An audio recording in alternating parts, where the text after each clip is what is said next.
आज मी बनवलाय ज्वारीचा पुलाव. तुम्हीही नक्की ट्राय करा. चला तर मग बघूया याची रेसिपी. सर्वात आधी रात्रभर भिजू घातलेली ज्वारी 2-3 वेळा चांगली पाण्याने धुवून घेऊन कुकरमध्ये टाकून घेऊ. ज्वारी टाकून झाल्यानंतर गरजेनुसार पाणीही टाकून घेऊ.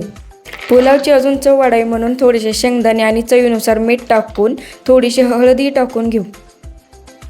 कुकरला झाकण लावून गॅस पेटवून 10 ते 11 शिट्ट्या करून घेऊ.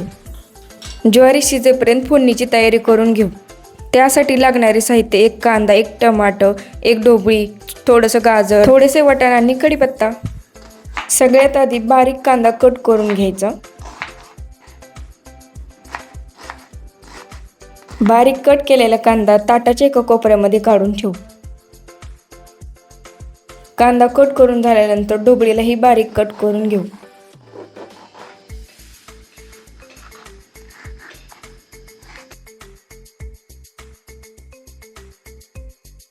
आता तिलाही एका ताटाच्या कोपऱ्याला ठेवू.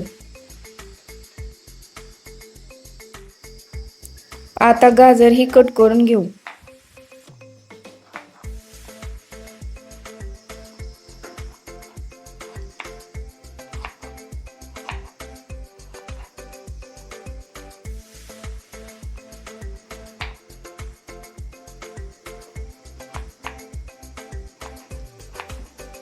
गाजर कट करत असताना कुकर म्हणाला, माझी शिट्टी झाली, माझ्याकडेही लक्ष द्या. गाजर पण रुसू नये म्हणून त्यालाही एका कोपऱ्यात ठेवू. नंतर टोमॅटो म्हणाला, मीही राहिलो, मलाही कट करून घ्या. टोमॅटो तसं म्हणल्यामुळं त्याला एका वाटीत काढून घेऊ. आता कुकरला गॅसवरनं खाली उतरून शिजलं का नाही ते बघू.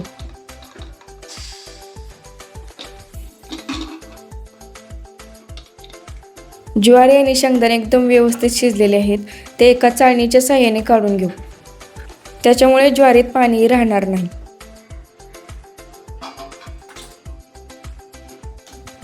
गॅस पेटवून पॅन ठेवून पॅन गरम झाल्यानंतर त्यामध्ये थोडंसं तेल टाकून घेऊ.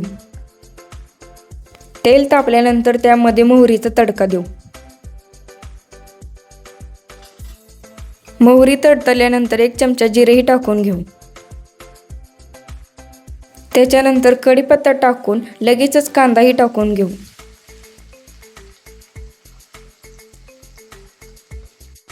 कांद्याला ते इकडून तिकडून हलवत भाजून घेऊ.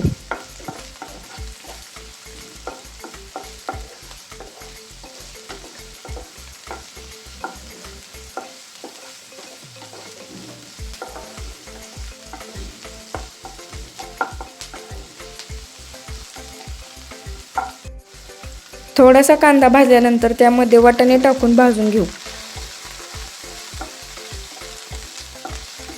वाटाणा परतून झाला की लगेचच टोमॅटो टाकून तेही परतून घेऊ. या भाज्या अशा जास्त ब्राऊन होऊ द्यायच्या नाहीत, ते आपल्याला थोडेसे कच्चेच ठेवायचे.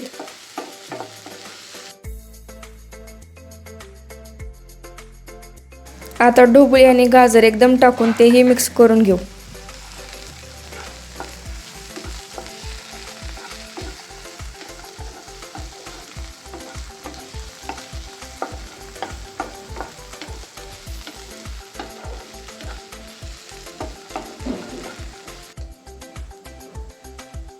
भाज्या परतून झाल्यानंतर चवीनुसार मीठ टाकून तेही मिक्स करून घेऊ.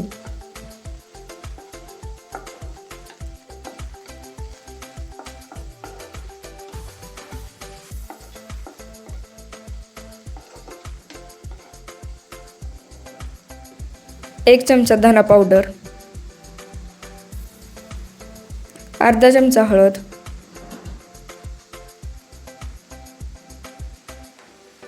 आणि 1 चमचा लाल तिखट आणि काळं तिखट टाकून घेऊ. हे सर्व व्यवस्थित एकजीव करून घेऊ.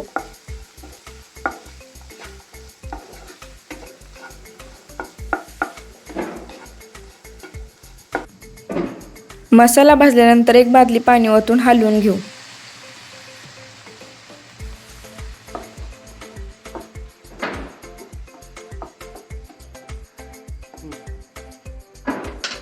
हलवून झाल्यानंतर 10 मिनिटं झाकून ठेवू, जेणेकरून आपल्या भाज्या शिजाव्यात.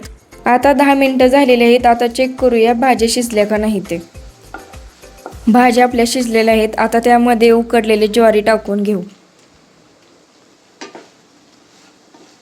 आता हे एकजीव करून 5 ते 10 मिनटं परतून घेऊया.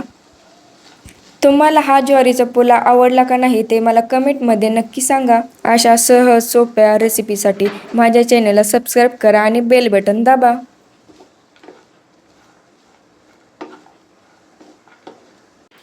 वरून थोडीशी कोथिंबीर. झाला आपला ज्वारी पुलाव तयार.